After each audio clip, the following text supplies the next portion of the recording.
அனைவருக்கும் செவியின்ப சங்கீதாவின் அன்பான வணக்கம். பொன்னியின் செல்வனின் பாகம் 3 9ஆம் அத்தியாயம் ஓடத்தில் மூவர். போன அத்தியாயத்துல என்ன பார்த்தோம்? ஐயோ பிசாசு அப்படின்னு வந்தியத்தேவன் ரவிதாசனை பார்த்து அப்படியே பிசாசுன்னு பயந்து போனவன் மாதிரி ஒரு டிராமா பண்ணிட்டு அங்கேருந்து ஓட்டம் பிடிச்சிடறான். பூங்குழலி சேந்தன் அமுதன்லாம் அருள்மொழிவர்மரை கூட்டிகிட்டு நாகப்பட்டினத்துக்கு பயணப்பட போறாங்க. இப்ப மந்திரவாதி ரவிதாசன் அதை நம்பினானா நம்பலையா, என்ன நடந்துச்சு மேற்கொண்டு அப்படிங்கறதெல்லாம் தான் இந்த அத்தியாயத்துல பார்க்க போறோம். நல்ல காலையில நேரம், பொழுது புலர்ந்துருச்சு. அப்படியே கருநிறத்து அழகியான இரவு அப்படிங்கிற அந்த தேவி உலக நாயகனை விட்டு பிரியறதுக்கு மனசே இல்லாம பிரிஞ்சு போகுது.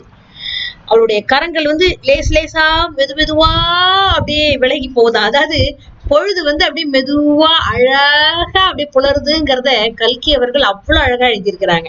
அவளுடைய கரங்கள் உலக நாயகனை தழுவி இருக்கிற அவளுடைய அந்த கரங்கள் லேசா மெதுவா அப்படியே கொஞ்சம் கொஞ்சமா பிரிஞ்சு போகுதான். அப்போ உலகம் சொல்லுதான் ராத்திரிங்கிற தேவி கிட்ட, மாலையில மறுபடியும் சந்திப்போம், 4 ஜாம நேரம் தானே இந்த பிரிவு, சந்தோஷமா போயிட்டு வா அப்படிங்குதான். அந்த ராத்திரிங்கிற தேவி அப்படியே மயங்கி மயங்கி உலகத்தை திரும்பி திரும்பி பார்த்துக்கிட்டே போதான். உள்ளத்துல அன்பே இல்லாத கள்ள காதலன் மாதிரி இரவு அப்படியே பிரிஞ்சு போனோடனே உலகம் மகிழ்ச்சியினால அப்படியே சிலுத்து போச்சான். ஆஹா விடுதலை அப்படின்னு 1000 பறவை இனங்கள் கீச்சு கீச்சு கீச்சு கீச்சுன்னு பாடி சந்தோஷமா இருக்கான். மரங்கள்லயும் செடிகள்லயும் மொட்டுக்கள் வெடிச்சு மலர்தான். எங்கிருந்தோ வண்டுகள் மந்தையா இதழ் விரிச்ச மலர்களை சூழ்ந்துகிட்டு இன்னிசை பாடி சந்தோஷமா இருக்கான். விதவிதமான வர்ண சிறகுகள் உள்ள தட்டாம்பூச்சிகள் 4 பக்கத்துலயும் ஆனந்த கூத்தாடுதான். அதாவது ஏன் உள்ளத்துல அன்பே இல்லாத கள்ள காதலன் மாதிரி உலகம் நடந்துக்குது அப்படின்னு சொல்றாருன்னா, நிஜமான காதல்ல அந்த பிரிவு ஒரு வருத்தத்தை கொடுக்கும். ஆனா அந்த கள்ள காதலுக்கு தேவைக்கு தகுந்த மாதிரி உபயோகப்படுத்திக்கிட்டு தேவை முடிஞ்ச உடனே ஆகா ஒழிஞ்சு போனா போதும், நம்ம விடுதலை ஆனா போதுங்கிற ஒரு எண்ணம் தான் மேலோங்கி இருக்கும். கள்ளக்காதல் எவ்வளவு தவறானது அப்படிங்கிறத உணர்த்துற மாதிரி உலகம் ஒரு கள்ளக்காதலன் மாதிரி நடந்துக்குது இரவுங்கிற தேவி கிட்ட அப்படின்னு கல்கி அவர்கள் ஓமையா எடுத்து கொடுக்குறாங்க.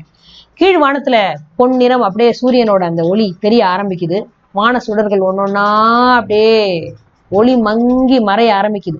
இது வரைக்கும் வான வீதியில பவனி வந்துகிட்டு இருந்த அந்த பெரியச்சந்திரன் நிக்கட்டுமா போட்டுமா அப்படின்னு கேட்டுக்கிட்டே நிக்குதான். ஏன்னா சூரியன் கிளம்புது, நிலா அங்கேருந்து விடை பெறணும், பெண்ணு நடக்க போகுது அப்படின்னு பார்த்தோம்னா ஓடையில படகு மெல்ல மெல்ல போயிட்டே இருக்கு.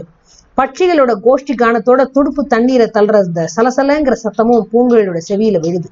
திடுக்கிட்டு அப்படியே முழிச்சு பாக்குறா.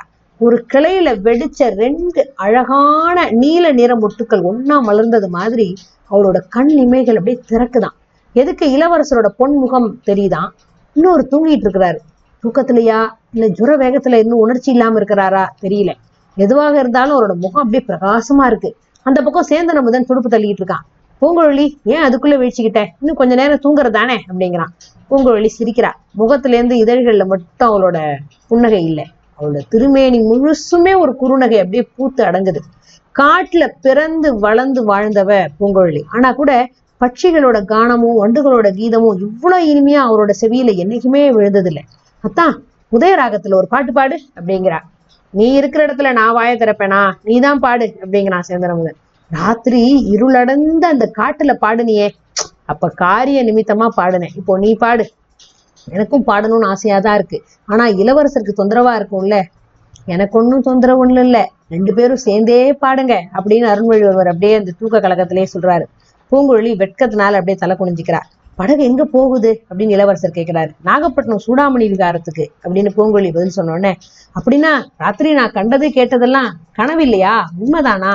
ஆமாய்யா, இதோ இவர் தான் உங்க அக்கா கிட்ட இருந்து செய்தி கொண்டு வந்தவர். இளைய பிராட்டி சொன்னதெல்லாம் விவரமா சொல்லு.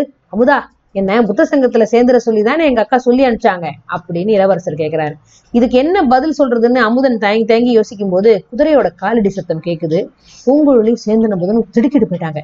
இளவரசரோட முகத்துல ஒரு மாறுதலுமே இல்லை.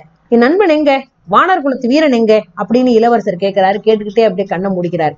கொஞ்ச நேரத்துக்கெல்லாம் குதிரை மேல வந்தியத்தேவன் காட்சி தரான். படகு நிக்குது. வந்தியத்தேவன் குதிரை மேல இருந்து இறங்கி வரான். ஒன்னும் விசேஷம் இல்ல, நீங்க எல்லாம் பத்திரமா இருக்கீங்களான்னு பாத்துட்டு போத்தான் வந்தேன், இனிமே அபாயம் ஒண்ணும் இல்லை அப்படிங்கிறான் வந்தியத்தேவன். மந்திரவாதி அப்படின்னு பூங்குழலி கேட்கிறா. இந்த படகுல இளவரசர் இருக்கிறாங்கிற சந்தேகமே அவனுக்கு இல்லை, நான் சொன்னதை அவன் அப்படியே நம்பிட்டான். அவனை பாத்தியா? பார்த்தேன், ஆனா அவனோட பிசாசை பார்த்த மாதிரி பயந்து பாசாங்கு பண்ணிட்டேன். ஒன்ன மாதிரி பொய் சொல்றவனை நான் பார்த்ததே இல்லை தெரியுமா அப்படிங்கிறா பூங்குழலி.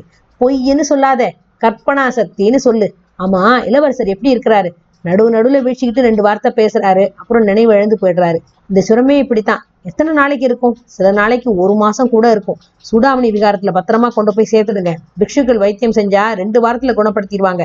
ஜாக்கிரதை பூங்குழலி, உன்னை நம்பித்தான் இளவரசரை ஒப்படைச்சிட்டு போறேன். உன் அத்தான் எங்கேயாவது கோயில் கோபுரத்தை பார்த்தா தேவாரம் பாடிக்கிட்டு சுவாமி தரிசனத்துக்கு போயிடுவான் அப்படின்னு வந்தியத்தேவன் சிரிச்சுக்கிட்டே சொல்றான். சேந்தன் அமுதன், உன்னோட பழகின அப்புறம் அப்படிலாம் செய்ய மாட்டேன். சிவ கைங்கரியம் செய்யும் ஆசை கூட எனக்கு இப்ப குறைஞ்சு போச்சு.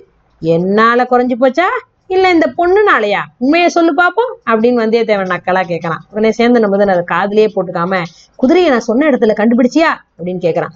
குதிரை என்ன கண்டுபிடிச்சது? இதை நான் உங்ககிட்ட தஞ்சாவூர்ல விட்டுட்டு வந்த குதிரை இல்ல அப்படின்னு வந்தியத்தேவன் கேட்கறான். ஆமான்னு சேந்தன் அமுதன் பதில் சொல்றான். இருட்டுல இந்த அடர்ந்த காட்டுக்குள்ள என்ன பார்த்துட்டு கணச்சதுப்பா. அராபியர்கள்ட்ட நான் அகப்பட்டுக்கிட்டதுல ஒரு விஷயம் தெரிஞ்சுக்கிட்டேன் அமுதா. குதிரைகளை வெறும் காலோட ஓட செய்யறது பெரிய பாவம். குழம்புக்கு அடியில இரும்பு கவசம் அடிச்சு ஓட்டணும். முதல்ல நான் பாக்குற கொள்ளுப்பட்டறையில இந்த குழம்புக்கு கவசம் அடிக்க போறேன். சரி, அதெல்லாம் பத்தி பேச நேரம் இல்லை.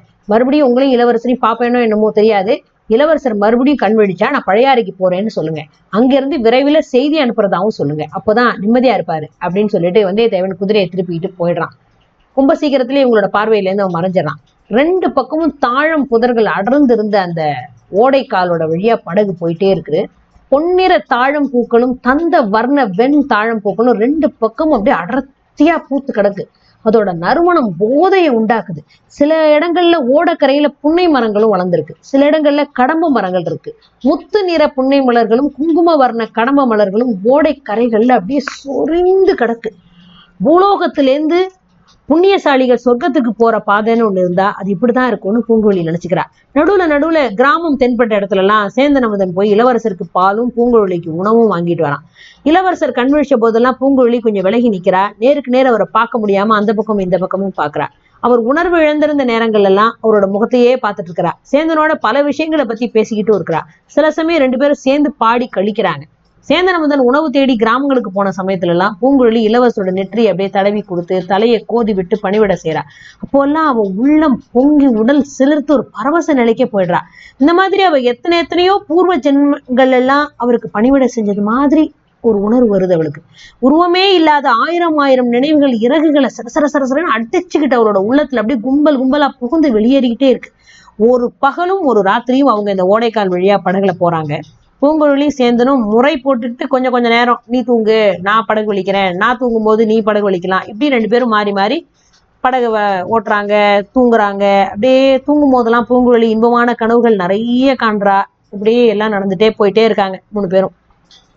மறுநாள் சூரிய உதய நேரத்துல உலகமே பொன்னிறமா ஜொலிச்சுக்கிட்டு இருக்கிற அந்த வேளையில படகு நாகப்பட்டினத்தை போய் சேர்ந்துருச்சு. நாகப்பட்டினத்தோட பக்கத்துல இருந்த ஓடையில இருந்து ஒரு கிளை பிரிந்து சூடாமணி விகாரத்துக்கே நேரா போகுது. அந்த கிளை வழியா படகை விட்டுட்டு போறாங்க. புத்த விகாரத்தோட பின்புறத்துல கொண்டு போய் நிறுத்திட்டாங்க. இவங்க போய் சேர்ந்த அந்த சமயம் அந்த புகழ்பெற்ற சூடாமணி விகாரத்துல ஏதோ குழப்பம் நடந்துட்டு இருக்கிற மாதிரி தோணுது.